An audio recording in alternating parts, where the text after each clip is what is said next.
Я студентка второго курса Южно-Казахстанского государственного университета имени Мухтара Әуезова, филологический факультет, кафедра русского языка и литературы Амангали Казы-Ажар.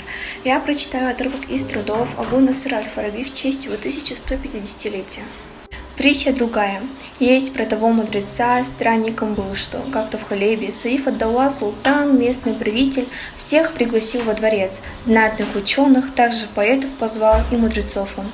Ходит мудрец тот, важно, султан восседал на видном месте, самом почетном, и пригласил его сесть. «О, повелитель!» — гость говорит, «где мне сесть?» Саиф отвечает, «Здесь по достоинству все место находят». «Выбирай же!» Гость подошел, подождал и не садится. Рядом с султаном встал и промолвил так, что все испугались. «Место свое я прошу вас уступить мне, больше не вижу здесь я места достойней». Стража вскочила, но их султан удержал и говорит им на им понятном только одним языке. Пусть посидит он, если он мудр, то простим, вы потерпите, если не тот, кто он есть, строго накажем. «Да, правда ваша», — вдруг отвечает мудрец, сев на то место. «Точно терпение было уделом для всех мудрых и сильных. Как разгадал ты смысл слов тех, что я сказал?» Саид ад-Даула спросил им пораженный. «О, повелитель, я из других языков 70 знаю», и улыбнулся, и восседал тот мудрец на видном месте. «Что же, вам слово тогда, вы мой учитель», мудрый султан произнес, я умолкаю.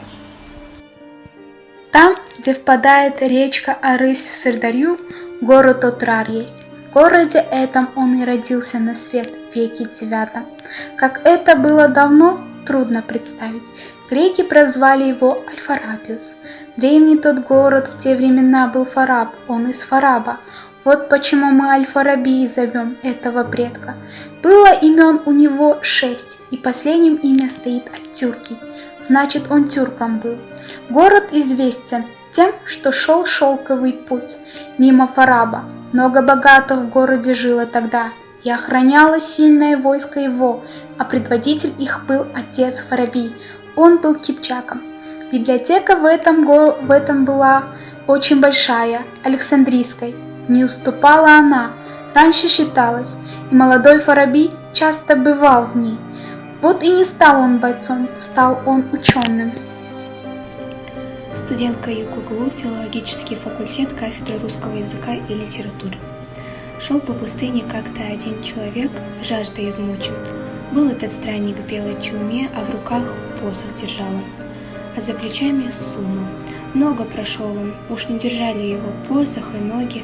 Видит оазис или мираж впереди.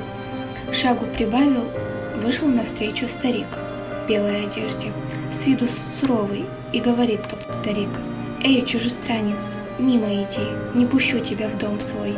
Не для того же сам от людей я ушел в эту пустыню, чтобы снова видеть зло и подлость их терпеть. Все вы враги мне». «Стой, — говорит путник тот, силой теряя, — чем я могу доказать, что зла во мне нет? Ладно, ответь мне».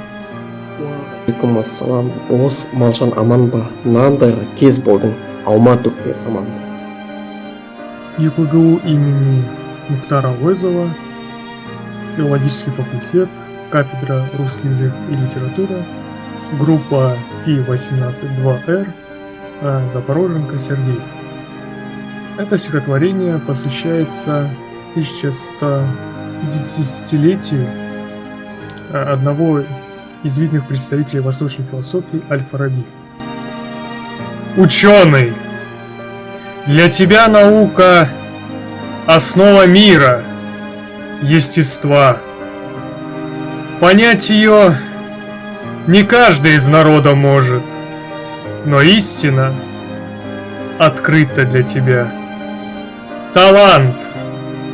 Ты, жаждущий учения, ты видишь свет в конце концов, и знаешь ты свое предназначение. В числе ты лучших мудрецов.